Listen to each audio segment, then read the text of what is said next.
परमहंस परिव्राजकाचार्य या दोन शब्दांचा अर्थ काय? आपल्या परंपरा स्मरणामध्ये दोनच सद्गुरू महाराजांना ही उपाधी दिलेली आहे, त्याचे काही विशेष कारण आहे का? ह्या संन्याशांना देण्यात येणाऱ्या पदव्या आहेत. संन्यास आश्रमामध्ये श्रेणी आहेत.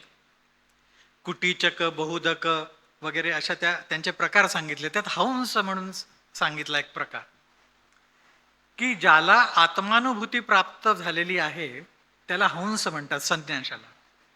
आणि अशा हंसांचा, अशा आत्मानुभूती प्राप्त झालेल्यांनाही जो मार्गदर्शन करू शकतो, जो नित्य जीवनमुक्त स्थितीत आहे, त्यांना परमहंस म्हणतात. हंस याचा अर्थ आत्मा. जो आत्मस्वरूप झालेला आहे तो हंस योगी, तो हंस संन्यासी. आणि परमहंस की जो नित्य त्या स्थितीत आहे, त्या स्थितीतून ढळतच नाही कधी, त्यांना म्हणतात परमहंस. परिव्राजक, व्राजक याचा अर्थ यात्रा करणारा, एका गावी नियमाने 3 दिवसांच्या वर न राहणारा, सतत फिरत असणारा, त्याला म्हणतात परिव्राजक. तर असं जे परिव्राजकांचे आचार्य आहेत त्यांना म्हटलं परिव्राजकाचार्य.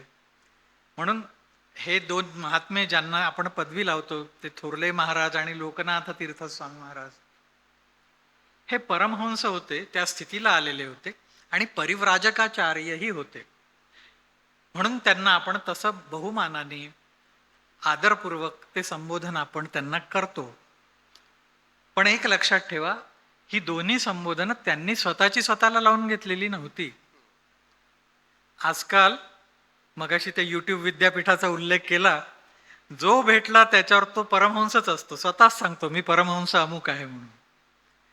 हे सांगण्याचे प्रकार नव्हेत, हे तुमची स्थिती ओळखून तुमच्या सद्गुरूंनी तुम्हाला दिलेलं एक भूषण असतं, दिलेली एक पदवी असते म्हणा, किंवा तुमचं एक संबोधन असतं, किंवा लोकांनी तुम्हाला ते दिलेलं आदरापोटी संबोधन असतं.